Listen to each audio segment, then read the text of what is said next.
Thank you all for being here today. Thank you for that humble introduction, Al. I want to thank my fellow members of the Profile and Courage Award Selection Committee and everyone at the library who makes this day possible. Today is a great moment for the library and for my grandfather's legacy, but it's just one day of the year.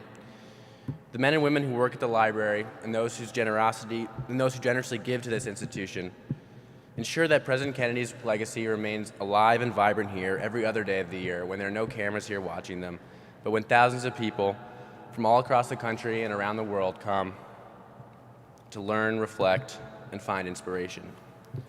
Since taking over my mother's old job as ambassador to Columbia Point, this award has become quite meaningful to me.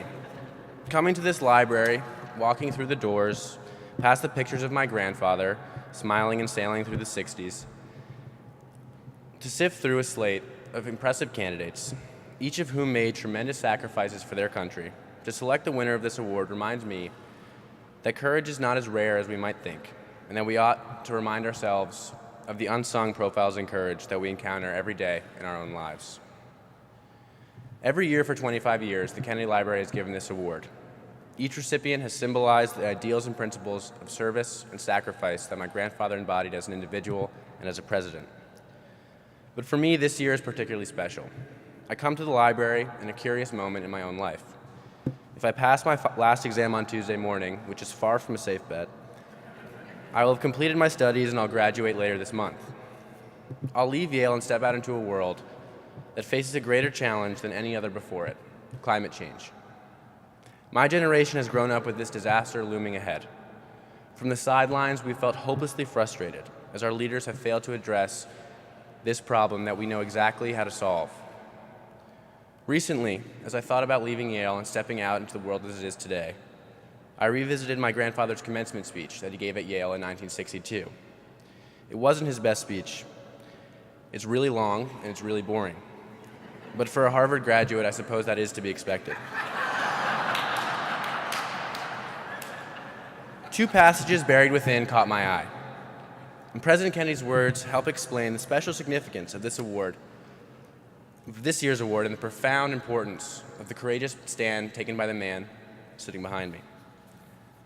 Speaking to the Yale crowd, President Kennedy said, "The great enemy of truth is very often not the lie, deliberate, contrived, and dishonest, but the myth, persistent, persuasive, and unrealistic." This holds true with respect to climate change. Most Americans don't believe the lie. A great majority believes that climate change is real. Yet inaction is justified by the myth that climate change is too large and daunting a problem to solve, that individual nations are powerless because every nation is culpable, and that no one person can make a difference. We challenge that view today by celebrating one man's courageous stand. A Republican congressman from South Carolina, Bob Inglis, had once rejected the idea that human behavior was altering the Earth's atmosphere. That changed when he traveled to Antarctica, where a group of scientists presented him with the evidence for man-made climate change. One defining quality of leadership and courage is the capacity to listen and to change. Bob deferred to these experts and to the undeniable evidence that he saw for himself. He had the courage to admit that he'd been wrong. Back at Yale in 1962, President Kennedy ended his speech with a call to action. He said, "There is a show in England called 'Stop the World, I Want to Get Off.' You have not chosen to exercise that option. You are part of the world and you must participate in these days of our years in the solution to the problems that pour upon us." Bob Inglis didn't want the world to stop or to get off of it. Bob Inglis did not neglect his responsibility. He chose to participate fully in these days of our years and to work for a solution. He recognized that climate change is only frightening if we choose to sit and wait and do nothing about it. He saw it as an opportunity for all of us to add a chapter to the story of American triumph and human progress. He went back to Washington and broke with his party when he publicly stated that climate change is real and America needs to do something about it. He proposed aggressive reforms, even though he knew that he would enrage his colleagues, his base, and special interests, but he summoned the courage to push ahead. For Bob, the truth certainly was inconvenient. In response for his stance on climate change, his party recruited a Tea Party candidate to challenge him in 2010 and drove him out of office. But this defeat didn't discourage Bob. He continued to fight for sweeping federal action on climate change, devoting himself to the Energy and Enterprise Initiative and working tirelessly to advocate for responsible reforms.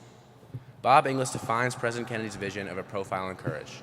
My grandfather's legacy is kept alive by Bob's courageous decision to sacrifice his political career to demand action on the issue that will shape life on Earth for generations to come. It is my honor to welcome to the stage a man with vision, courage, and resolve, the winner of the 2015 Profile in Courage Award, Bob Inglis.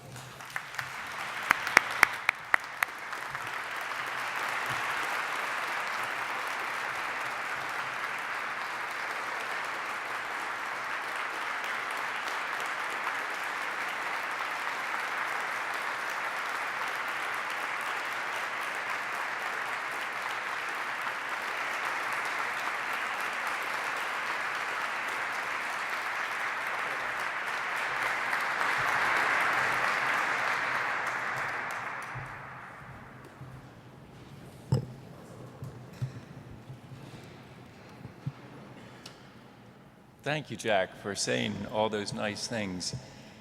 I can't imagine a more meaningful affirmation than a profile in courage. You know from the writing we've done together that I always dreamed of a part in Camelot. So to be here with you and in this place with the memories of a young American president on whom this country pinned so many hopes is an amazing thing. It's those hopes of a young America with a future before it that I wish to describe here today as a potential bright, shining moment for climate change. On September 12, 1962, President Kennedy spoke at Rice University. Congress had approved his moonshot, and he was in Houston to inspect the progress at Apollo Mission Control. Sweltering in the September sun, because it was very hot that day, he started, "We meet in a college noted for knowledge, in a city noted for progress, in a state noted for strength, and we stand in need of all three. For we meet in an hour of change and challenge, in a decade of hope and fear, in an age of both knowledge and ignorance. The greater our knowledge increases, the greater our ignorance unfolds." Okay, so it doesn't sound quite the same in Southern.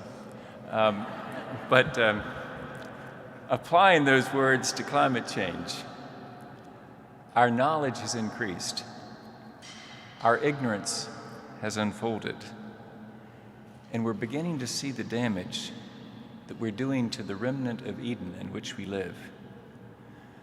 We wish to act, but our fears tempt us to deny what we see. We want it to be that we're not responsible, because responsibility brings guilt, and guilt without redemption brings paralysis. But what if there is redemption? What if there are solutions available to us? Having read Profiles in Courage in early college, I knew I always wanted to be one of those.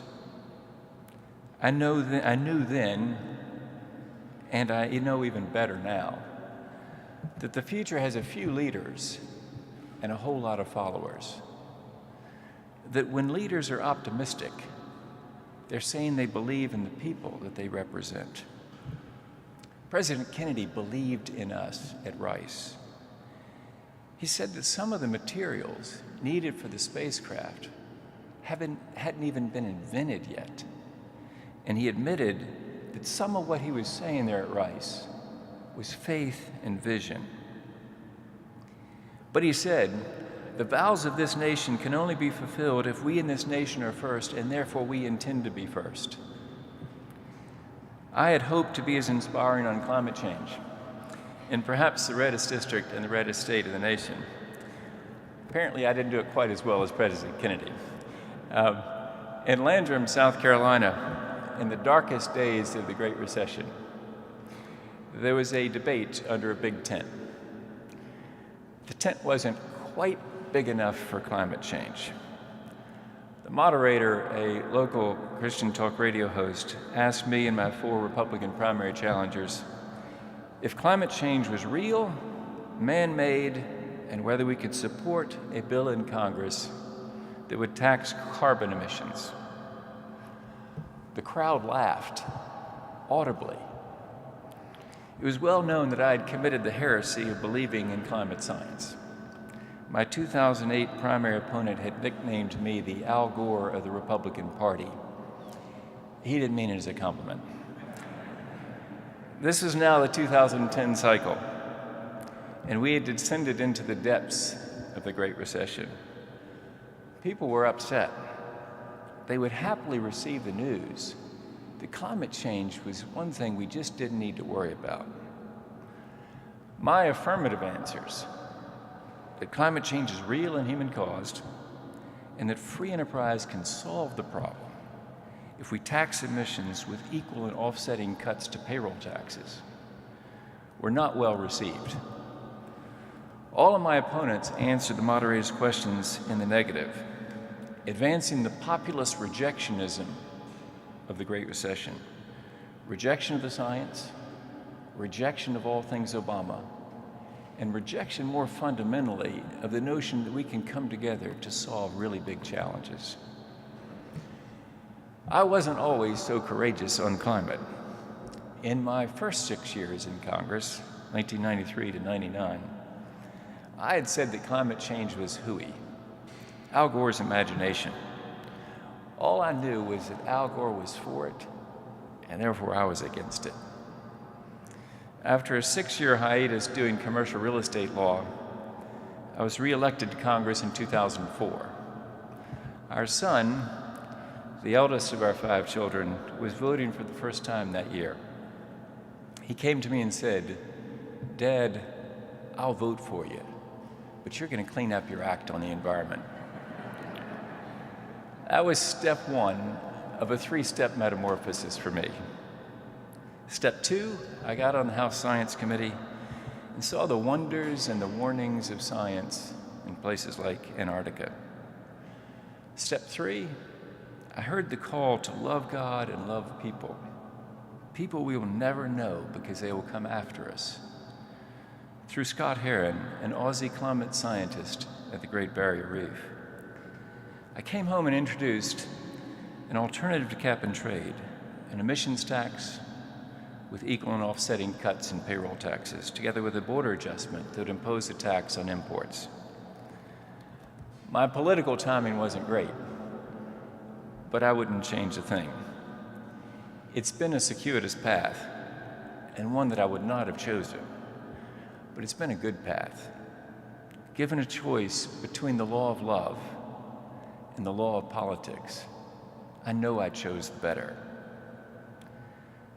Those of us who are given this award for only sweat and tears are awed by those who have also bled. We can't match them. People like Congressman John Lewis of Georgia, a personal hero of mine, even though our voting records don't match up. And then there are other awards for those who have bled and died, servicemen and women who gave the last full measure of devotion, and public servants whose departures were not of their own making. Their impact was not only for their own times. One of them said, "What we need in the United States is not division. What we need in the United States is not hatred. What we need in the United States is not violence and lawlessness, but is love and wisdom and compassion toward one another and a feeling of justice toward those who still suffer in our country." That was Senator Bobby Kennedy in 1968 announcing the assassination of Dr. Martin Luther King Jr. If we succeed on climate change, if we apply love and wisdom and compassion, our impact will be like his and President Kennedy's, not only for our own times. For what we do now will determine the future. I realize that some of my friends say, "No, you're arrogating to humankind control over God's creation." But isn't ours the same God who has said to us, I have set before you life and death, blessing and curse. Therefore choose life, that you and your descendants may live, loving the Lord your God, obeying his voice, and cleaving to him, for that means life to you and length of days. I set before you blessings and curses, the blessing of loving and providing for those who will come after us, the curse of not caring, the blessing of winning the future, the curse of missing the opportunity to lead, the blessing of risking a seat in Congress to explain what will become obvious while it's still appearing as novel and courageous, the curse of eking out re-election and losing the ability to face your children and children's children. For me, their love, their affirmation is worth more than a voting card in Congress. And since they have the greater claim on the future, they challenge us, don't they? They ask us, when are you going to do it? When is America going to rise to the challenge on climate change? Well, I think it's soon. I think it's before the decade is out. I think we're going to come together and get this done, because I believe that a pricing of carbon dioxide will be akin to what someone said of the financial crisis in 08-09. It's amazing how the impossible went to the inevitable without ever passing through the probable. The solution will come when we tame the tribalism that's developed on climate change. When tribes are under pressure, as we were in the Great Recession, adherence to tribal orthodoxy gets to toxic levels. In such times, it's dangerous but good to take the advice of a Palestinian businessman I met in Gaza. God gave us two eyes, he said, one to see from the perspective of another. When a member of Congress gets elected by his tribe and goes to Washington, he gets used to hearing the arguments of the other tribes. His blood pressure no longer rises when he hears their point of view, and he runs the risk of being detected and ruled heretical by the keepers of his tribe's orthodoxy. He has a choice to make. He can slam himself up on the right-hand wall, or if he's a liberal, on the left-hand wall, or extend a hand from that wall and try to reach to the other side. If tribalism has its weaknesses, it must also have some strengths. Tribes give us an identity. They help us interpret the world. They help us process the information and make decisions and judgments on the basis of shared values. So let's use that strength. Dare we stipulate that each of the tribes has some strengths to offer? Dare we go beyond the zero-sum game of grudging compromise and rise to creative collaboration? Dare conservatives ask, can free enterprise solve climate change? Dare progressives imagine a more efficient solution than a regulatory solution? Dare Republican presidential candidates to break out of the disbelief of the Great Recession, the agnosticism of I'm not a scientist, and the defeatism of we can't do it, we're not China, it will hurt our economy. Dare they answer the question with, you bet free enterprise can solve climate change? Dare the environmental left leave aside the naming and shaming for a cycle and let conservatives come back to themselves as people who accept science? Dare conservatives of faith, like me, celebrate the science? Dare we believe that our faith is affirmed by science, not challenged by it? To quote a very underquoted line from President Kennedy's speech at Rice, I think we're going to do it. The impossible will become the inevitable without ever passing through the probable. United, there is little we cannot do in a host of cooperative ventures, President Kennedy said in his inaugural address. Divided, he said, there's little we can do, for we dare not meet a powerful challenge at odds and split asunder.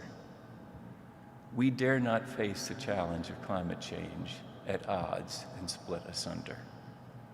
Our scientists and economists can supply solutions that fit with our values. They're just waiting for our hearts to tell them to do so. Let's dare to love.